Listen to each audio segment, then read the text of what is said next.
ప్రేక్షకులకు నమస్కారం అండి. ఇప్పుడు మనం డయాబెటీస్ గురించి మాట్లాడుకుందాం.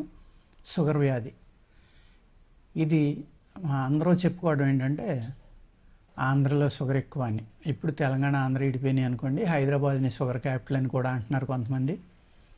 చాలా ఎక్కువగా ఉంది. ఈ కరోనా వచ్చి వెళ్ళిన తర్వాత ఇంకా పెరిగిందండి. ఈ షుగర్ వ్యాధి కూడా మనకి ఏ వ్యాధి అయినా సరే ఆహారం అనేది ఇంపార్టెంట్ అండి. లైఫ్ స్టైల్ అనేది ఇంపార్టెంట్.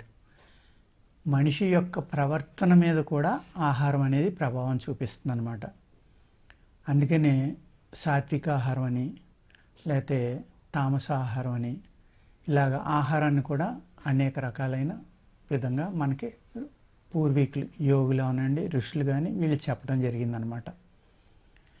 ఆహారాన్ని బట్టే మనం శాంతంగా ఉంటాం, లేకపోతే ఆహారాన్ని బట్టే మనం కోపంగా ఉంటాం, కానీ మనం మాట్లాడే మాట కానీ మన ప్రవర్తన తీరు కానీ ఈ అన్నిటి మీద, ఆహారం మీదే ఇవన్నీ ఆధారపడి ఉంటాయండి. ఎవరైతే సాత్విక ఆహారం తింటారో వాళ్ళు ప్రశాంతంగా ఉంటారు.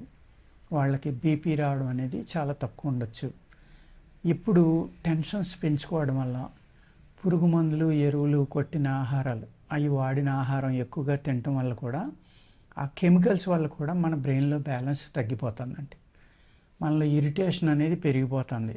కోపం కానీ ఇంకోటి కానీ సహనం లేకుండా అసహనం అనేది పెరగడానికి కారణం ఏంటి అంటే ఆహారం. ఈ అసహనం పెరిగేటప్పటికి దీనివల్ల ఏమవుతుందంటే బీపీ వస్తుంది. బీపీ పెరిగేసరికి బ్రెయిన్ని ఎఫెక్ట్ అవుతుంది. అంటే బాడీలో క్రోధం పెరగడం వల్ల ఒక్కసారి మనకి కోపం వచ్చింది తగ్గిందనుకోండి, మన బాడీలో ఉన్న ఆక్సిజన్ అంతా అబ్జర్వ్ అయిపోతుంది ఆ కోపం వల్ల.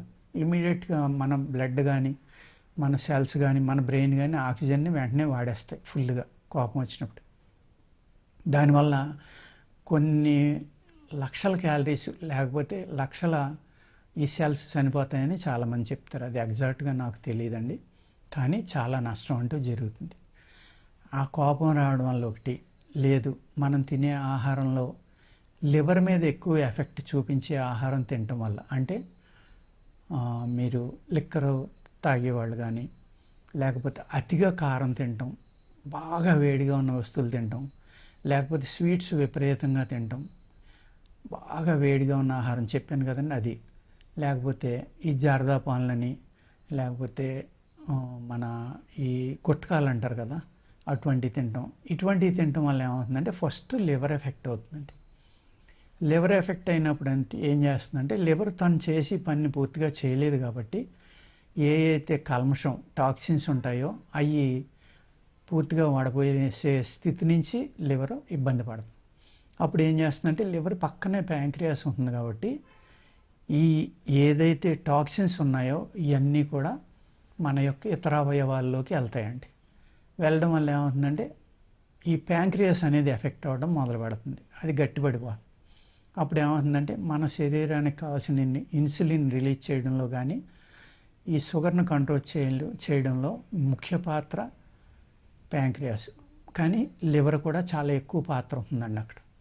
అందుకేంటంటే మనం షుగర్ మందు వాడాలి అనుకున్నప్పుడు లివర్ని ముందర బాగు చేసుకుని అప్పుడు డయాబెటీస్ మందు కనుక మనం వాడుకుంటే తప్పనిసరిగా డయాబెటీస్ కంట్రోల్ అవ్వడానికి చాలా అవకాశం ఉందన్నమాట.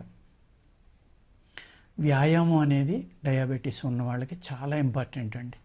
అదేవిధంగా కార్బోహైడ్రేట్స్ ఎక్కువ ఉన్న ఆహార పదార్థం అంటే తెల్ల బియ్యం, తెల్లగా ఉండాలి బియ్యం. ఆ తెలిపే కాకుండా ఇప్పుడు సిల్క్ రైస్ అని పాలిష్ ఇంకా మెరిసిపోయేలా పెడుతున్నారు. అది వాటర్ని కూడా గమ్ముని అబ్జర్వ్ చేసుకోదు. అది ఉడికే చాలా తొందరగా ఉడికిపోతూ ఉంది. మనం తిన్నప్పుడు కూడా నవలక్కలు లేకుండా నోట్లో పెట్టుకునే స్మూత్గా దిగిపోతూ ఉంది. దానికి అలవాటు పడితే ఏం చేస్తామంటే మనం మొత్తక బియ్యం తినలేం, బ్రౌన్ రైస్ తినలేం. బ్రౌన్ రైస్ అనేది మొత్తక బియ్యం ఉన్నాయి అందులో. అలాగే ఇప్పుడు షుగర్ ఫ్రీ బియ్యం అని రకరకాలుగా రైసులు వచ్చినాయి. నవారా రైస్ అని, బ్లాక్ రైస్ అని, రెడ్ రైస్ అని. ఇటువంటి ఏంటంటే మీరు డైరెక్ట్గా ఏదైతే తొక్క ఒలుసుకుని బ్రౌన్ రైస్ ఉందో అది అమృతం ఉండే. అందులో కూడా మీరు ఆర్గానిక్ అయితే, న్యాచురల్ ఫార్మింగ్ అయితే ఇంకా మంచిదన్నమాట. అటువంటి రైస్ తింటా న్యాచురల్గా పండించిన కూరగాయలు తినడానికి ప్రయత్నిస్తే అప్పుడు మీకు ఈ లివర్ అనేది చాలా వరకు రిపేర్ అవుతుందండి. అదేవిధంగా ఈ షుగర్ వ్యాధి ఉన్నవాళ్ళు కొంచెం చేదు పదార్థాలు ఎక్కువగా తింటూ ఉండాలి. శనగలు ఉడకబెట్టుకుని తినండి. ఆ శనగలు కూడా ఎలా తింటారంటే మీరు నానబెట్టుకున్న తర్వాత ఉడికించిన తర్వాత కొద్దిగా ఉప్పు కారం లేకపోతే నెయ్యి లాంటిది వేసుకుని లైట్గా ఫ్రై చేసుకుని ఈవినింగ్ ఫుడ్లో ఎక్కువ తింటే మంచిదండి. అదేవిధంగా బార్లీ జావా, ఈ 2 ఆహార పదార్థాలు షుగర్ తగ్గించడంలో చాలా ముఖ్యమైన పాత్రను పోషిస్తాయి. బార్లీ యవ అంటాం, మనం జవ్ అంటాం హిందీలో. ఈ బార్లీని ఏం చేస్తారంటే శుభ్రంగా నీట్గా కడుక్కుని, అంటే ఈ కడగమని ఎందుకు చెప్తున్నానంటే ఈ ఆహార పదార్థాలు పుచ్చు పట్టకుండా నిల్వ ఉండటం కోసం అనేక రకాల కెమికల్స్ కలపొచ్చు అందులో. అందుకేం చేస్తారంటే మీరు ఒకసారి తడిగొడ్డతో తొడవటం కానీ కడిగి ఎండలో ఆరబెట్టుకోవడం కూడా చేయండి. సిటీలో ఉన్నవాళ్ళు ఎండలో ఆరబెట్టినప్పుడు ఏమవుతుందంటే కార్బన్ వచ్చి దాని మీద పడి మసి అంటుకుంటుంది వాటికి. అందుకు మూత వేయండి దయచేసి, పల్చని గుడ్డ మూత వేసుకుని ఎండబెట్టుకోండి, ఏది ఎండబెట్టుకున్నా. అప్పుడు ఈ పొల్యూషన్ అనేది దాని మీద పడదన్నమాట. ఆ విధంగా ఆరబెట్టుకుని మీరు లైట్గా ఫ్రై చేసుకుని బార్లీ కూడా పిండి కొట్టుకుని ఆ జావ లాంటివి తాగడం, ముక్క చెక్క కొట్టుకుని ఉప్మా లాంటివి తినటం, లేకపోతే దోసపిండిలో కలుపుకోవడం, ఇలాంటివి చేశారనుకోండి చాలా స్లోగా అరుగుతుంది అన్నమాట బార్లీ అనేది. అందుచేత ఏంటంటే మీకు ఎక్కువగా ఆహారం తినాలనిపించడం, ఆకలి ఎక్కువైపోవడం, షుగర్ ఎక్కువ ఉన్న వాళ్ళకి ఆకలి పెరుగుతుందండి, ఎక్కువ తింటారు కొంతమంది, అందరూ కాదు. అటువంటి వాళ్ళకి ఈ శనగలు తినటం వల్ల ఏమవుతుందంటే మంచి ప్రోటీన్ శనగలు అనేది బాడీకి వేడిని కూడా ఇస్తుంది. ఈ వేడి వల్ల ఏమవుతుందంటే మళ్ళీ లివర్ బాగవుతుందండి. ఈ 2 రకాలు తీసుకోవడం వల్ల ఏమవుతుందంటే బార్లీ తాగటం వల్ల, మీరు బార్లీ తినటం వల్ల, జావ తాగటం కానీ బార్లీ డికాక్షన్ తాగటం కానీ లేకపోతే ఉప్మా తినటం, వీటి వల్ల బార్లీ చలవ చేస్తుంది. అప్పుడు ఏమవుతుందంటే మూత్రావయవాలన్నీ బాగుండి యూరిన్ కూడా సాఫీగా అవుతుంది మీకు. అవడం వల్ల బాడీలో ఉన్న టాక్సిన్స్ కూడా కొంత శుద్ధి అవుతాయండి. అదేవిధంగా ఈ 2 కూడా బాగా బలాన్ని ఇస్తాయి. శనగలు అంత బలం ఇవ్వకపోయినా బార్లీ కూడా బలాన్ని ఇస్తుంది. డయాబెటీస్ వల్ల అంటే రేపొద్దున మీకు ఫ్రోజన్ షోల్డర్స్ రావచ్చు, మజిల్ పెయిన్స్ రావచ్చు, మజిల్స్ వీక్ అవుతాయి, అనేక రకాలైన ప్రమాదాలు ఈ డయాబెటీస్ వల్ల అవుతాయి. కాబట్టి మీరు ఒక చిన్న చిట్కాలు 1-2 చెప్తాను. ఎర్లీ మార్నింగ్ చాలామంది నైట్ పడుకునేటప్పుడు 1 or 2 స్పూన్స్ మెంతులు నానబెట్టుకుని ఉదయం లేచి ఆ మెంతులు నవిలి ఆ నీళ్ళు తాగుతూ ఉంటారు. నవలొద్దు దయచేసి. మీరు డైరెక్ట్గా కలుపుకొని తాగేశారనుకోండి, మెంతులు అలాగే మింగేశారనుకోండి, అవి స్లోగా అవి మీ బాడీలో కలిసి డైజెస్ట్ అయ్యి మీకు ఆహారంగా కూడా ఉపయోగపడతాయి. మెంతులు చాలా చలవ చేస్తాయండి. వాతం ఎక్కువ ఉన్నవాళ్ళు కానీ ఎవరైతే వాత శరీరాలు ఉన్నారో వాళ్ళు డోస్ తగ్గించుకుని జాగ్రత్తగా తీసుకోండి.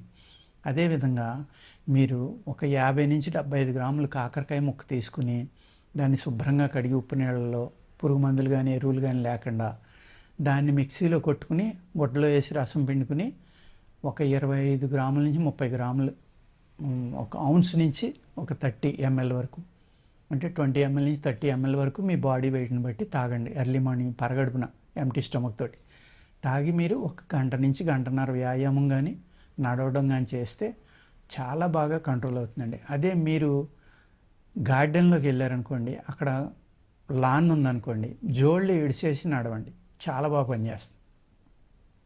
ఇంట్లో లాన్ ఉన్న వాళ్ళైతే మీ లాన్లోనే నడవండి. లాన్ లేని వాళ్ళు అయితే పబ్లిక్ గార్డెన్స్ బోల్డ్ ఉన్నాయి కదా బయట ప్రదేశాలు, అటువంటి చోట్ల మీరు ముళ్ళు రాళ్ళు లేని చోట చెప్పులు విడిచేసి నడిస్తే కూడా మీకు షుగర్ కొంతవరకు తగ్గుతుందండి. ఈ విధంగా మీరు ప్రకృతితోటి ఆహార నియమాలు పాటిస్తా, లివర్కి కొంచెం రెస్ట్ ఇస్తా, ఏదైతే హై ప్రోటీన్ ఉన్న శనగలు లాంటివి ఇలాంటివి తింటే స్లోగా అరగటం వల్ల ఈ కార్బోహైడ్రేట్ అనేది ఒకేసారి బాడీలోకి వెళ్ళడం, వైట్ రైస్ తినటం వల్ల సడన్గా షుగర్ పెరగటం, ఇలాంటి ఇబ్బందులు లేకుండా శుభ్రంగా మీకు ఇష్టమైన రైస్ తింటానే, కానీ బ్రౌన్ రైసే తినండి తప్పనిసరిగా. మీరు షుగర్ అనేది మందులు వాడుకుంటే తప్పనిసరిగా కంట్రోల్ అవుతుందండి. 6 నుంచి 9 నెలలు కనుక మీరు 1 సంవత్సరం కానీ వాడుకుంటే 100కి 70 మందికి పూర్తిగా రివర్స్ అవడానికి కూడా ఆయుర్వేదంలో అవకాశం ఉందండి. నమస్కారం.